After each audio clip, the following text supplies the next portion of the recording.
Hi there, friends. Welcome to Creating Livelier Shadows in Chalk Pastel. My name is Diane, and I'm excited to get going with you, so let's get started.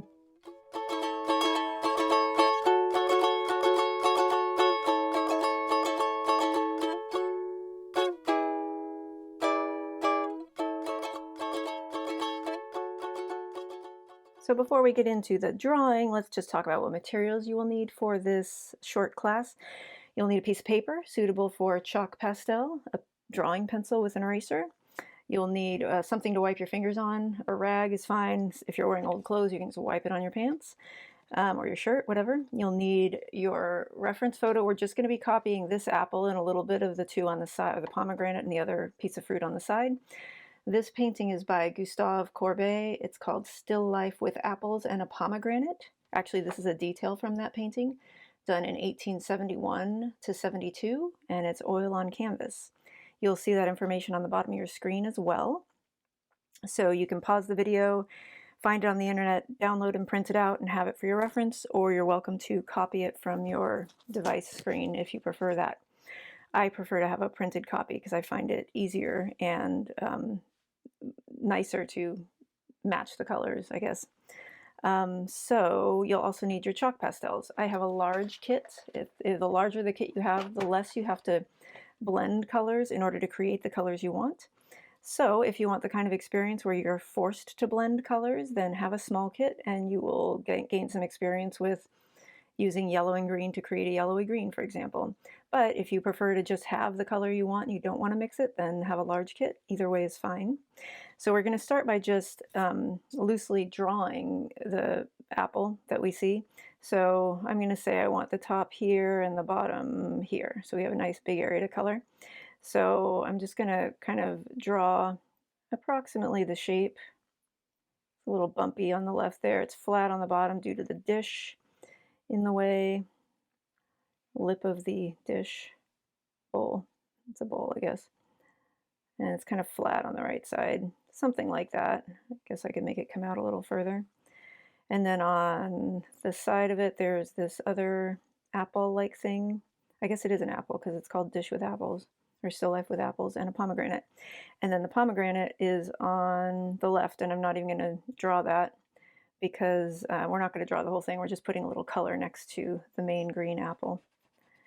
So erase any mistakes you have. We can also add a little sort of cavern for the stem hole. I like to call that the belly button, but I don't know if it actually has a name or not. And then on the right apple, there's this little suggestion of it as well, kind of a dip right there for where the stem would have been.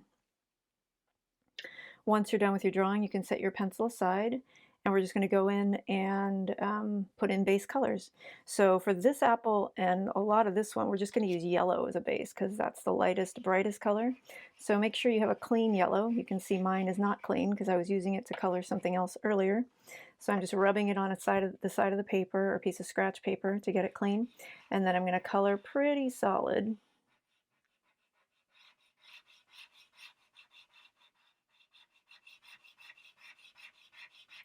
Wherever I see yellow, plus a lot of the green. It doesn't matter if you get any into the stem hole, but you don't need to color it yellow because you're going to be covering that with a much darker color later. So I'm going way over into the light green. Not too concerned about being very, very thorough, but covering up most of the white for sure. And I'm going to get a little yellow down here because there is a suggestion of it on that little bottom edge. And then on this apple, definitely going to use that in the brightest yellow area, but also going way beyond that. I'm going to go all the way to the edge of that pencil line and all the way down to the bottom as a base. As you're accumulating dust, you can shake it off into the garbage can, or if you're outside, just blow it off. Or maybe you're inside, but you don't care about getting pastel dust everywhere. You can blow it off however you see fit. After the yellows, we'll go, oh, actually, I should get some base color on the pomegranate. So I'm going to use kind of a darker golden yellow and just put in a layer right next to the apple, kind of using a corner of the pastel so I get right up next to the apple but not into it. And notice I'm coloring kind of in a curved way to mimic the shape of the pomegranate. So that's good for our base there. And I just put that in for this sort of brownish gold part right here on the pomegranate. Now we'll go in and do some greens. So with kind of a yellow springy green, let's see, there we go. We'll get that going. Oh, I'm going to break a piece off because sometimes as pastels are sitting in the kit for years, and mine are very old, they develop a sort of skin over them or something that makes it hard for them to color again. So you have to either break a piece off and reinvigorate it by coloring pretty hard, or sometimes you can get away with not breaking a piece off and just coloring hard on one end. So I'm going to use this just for my base green on the right side here. And it's much lighter than it needs to be, of course, but we will fix that later. I'm going to kind of color in circles to get it to blend into the yellow a bit. And that's all I really need to do. It's not showing up well over the yellow at all, so I'm going to abandon that one and go on to a slightly darker color, which is going to be like a spring green, sort of, a darker spring green. I'm getting that to show, just coloring pretty lightly over the yellow, just as a base coat. And I'm coloring in circles because it's very mottled looking.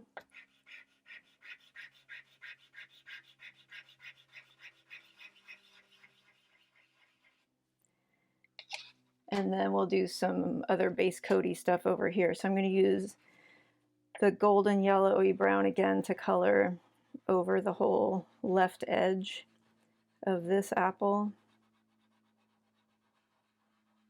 Coloring lightly in little circles. And I'm going to get some on the apple too. Actually, I could have done that when I did the pomegranate because there is a bit of a reflection of it right here.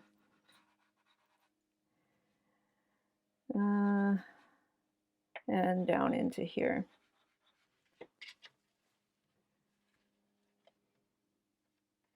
And then we'll go in and use some kind of olivey color over the same area. Something like that. Kind of all the way to the top.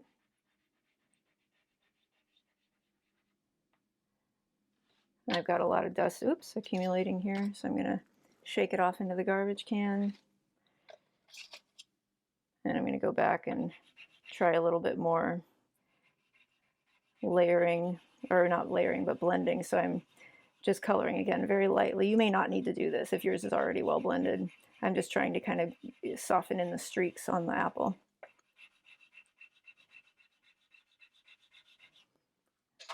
Okay. Now let's go in with some reds. So I'll start with this kind of light bright red and color around the yellow highlight on the right side of this apple. That's about as far as I'm going to go, actually. And then this can be a great base for the pomegranate. So I'm going to go all the way to the bottom here, into that corner, color up.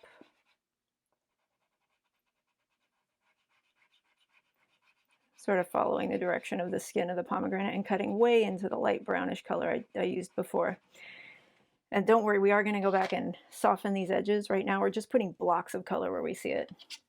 I'm going to go back with a darker red. Wow, that one's really dirty. Kind of a reddish rust color. And put a little bit on the bottom edge here just to darken that slightly. Give it another dimension. A little bit up here. And I'll put a little bit down here as well on the right. I'm also going to dab it a little bit into the brown up here. That's going to give it a nice sort of glow, reflected glow.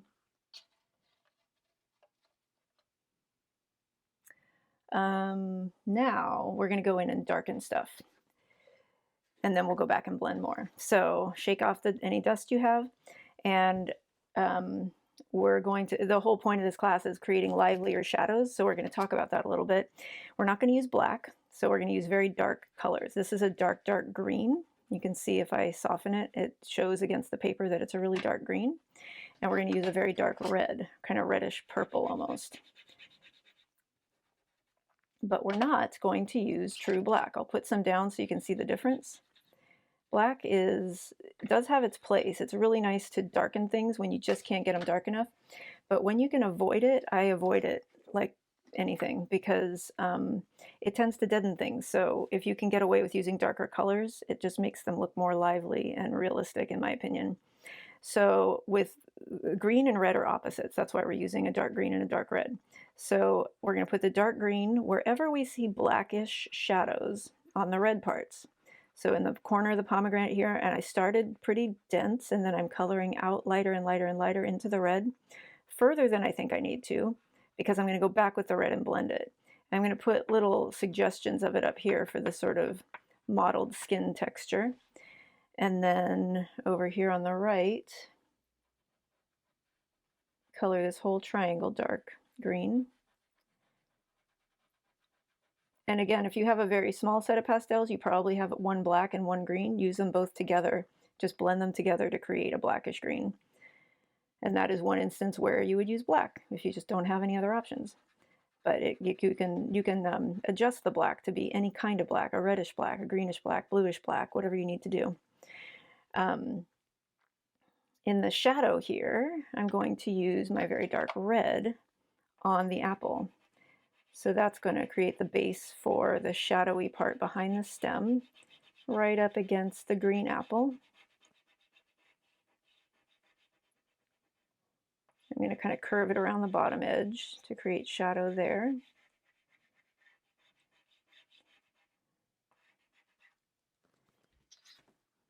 Get rid of the dust.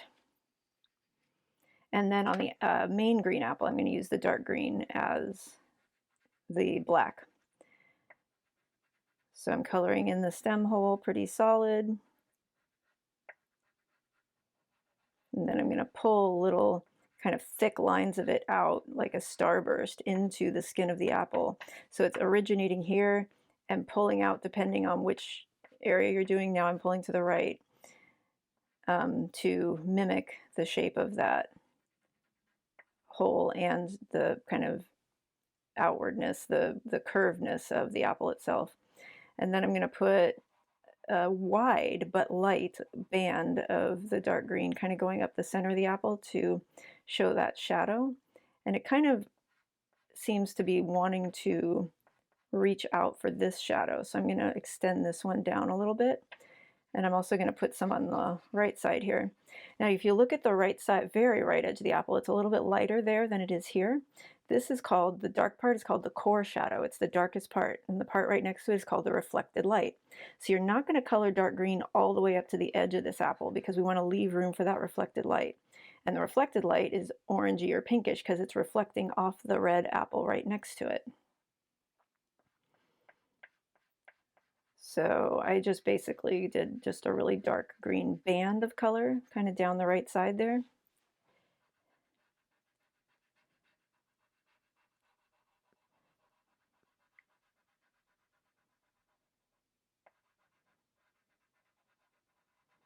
And then I'm coloring very lightly with the dark green out into the lighter green, and we'll blend with that in a minute. I'm also going to use the dark green very lightly over the red because, as I mentioned, red and green are opposites on the color wheel, so they neutralize one another. And this will make it look somewhat more blackish, but I'm coloring so lightly with the green because I want to maintain the reddish nature of it. And then I'm going to go back and blend with the red. And because I'm blending, now I'm pressing hard.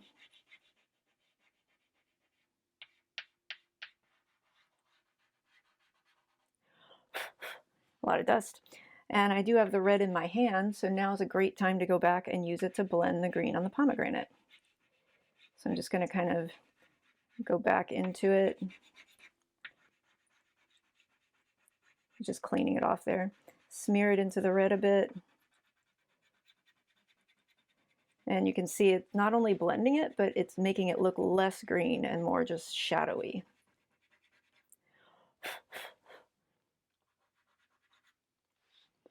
No, I don't think I need that on the green apple. So I'm going to grab the green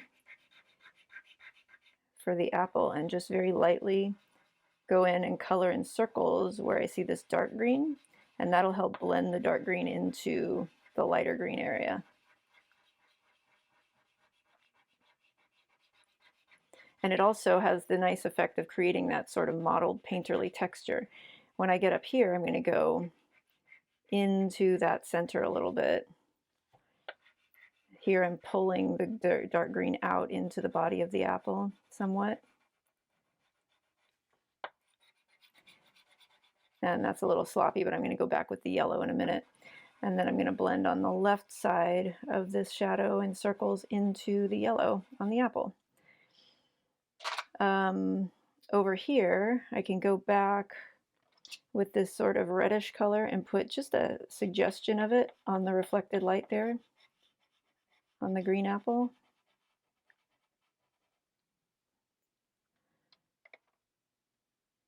And then use my regular green, the one I just used to blend in the apple shape, to kind of soften it. So I'm not pressing hard, just want to blend it into the dark green without making it dark green.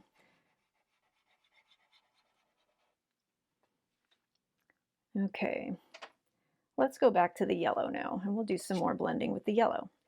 So we can start here, plant the yellow right in the yellow, and just color big circles, and forces the red and the brown to kind of blend into the yellow center. And that went a little further than I wanted it to. Actually, no, I think that's probably okay, but I need to darken the brownish part. So I'm going to use this sort of brownish green to darken the top edge. And then actually it did go a little far. I'm going to erase some. So if you have your eraser, look at how nice that is. Chalk pastel erases. So you can pull some color off if you accidentally did what I did and brighten it. And I probably will put the yellow in and then go back over it with white. Yeah, because the white will help to really brighten that area.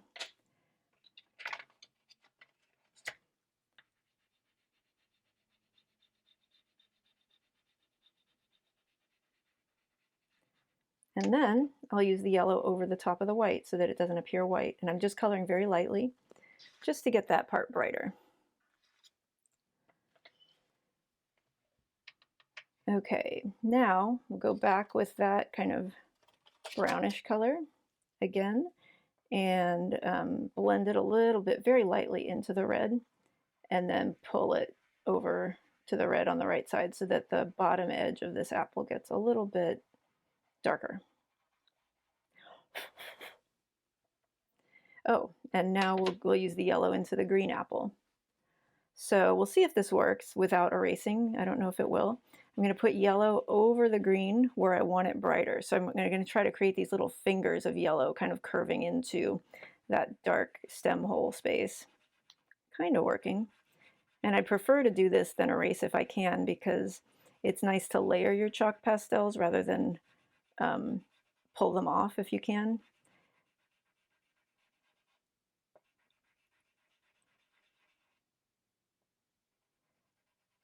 But sometimes you do need to pull it off, and that's fine.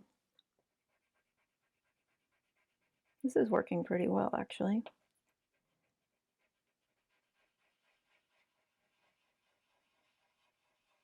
And I'm going over the light green a little bit just to brighten it or make it more yellow, yellowy green. Get rid of the dust. And then we still need to blend over here too. Let me get the kind of brownish color back and blend that in on the pomegranate, blend the red in.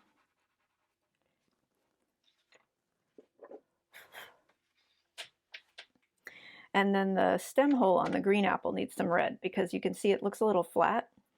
The red is going to help create more of a blackish color. Again, not using black, but just kind of creating more dimensionality there.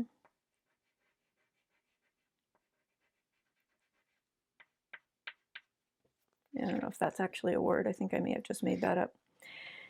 And then I lost the edge of my stem hole against the green here, so I'm going to use my eraser to reclaim that. kind of pull it back out.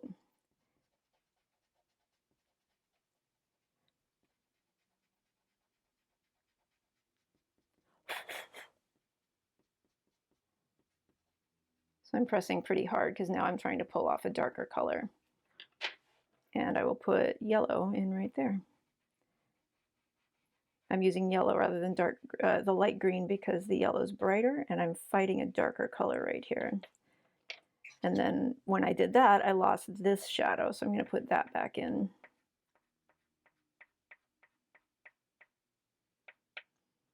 So at this point, you can kind of look around and just see what else you feel like you need to do, what else you feel you want to do. Go add, subtract, erase, enhance, brighten. Like over here, I feel like I want some more red on that pomegranate. It's just a little too dull, especially right up against the apple. So I'm going to put in some brighter red right next to it to get it to pop more, be a little more lively. And you can just sort of wiggle around in your drawing until you're happy with it, and then call it a day. And I hope you've had a great time with this short class. I sure did. And thank you so much for joining me.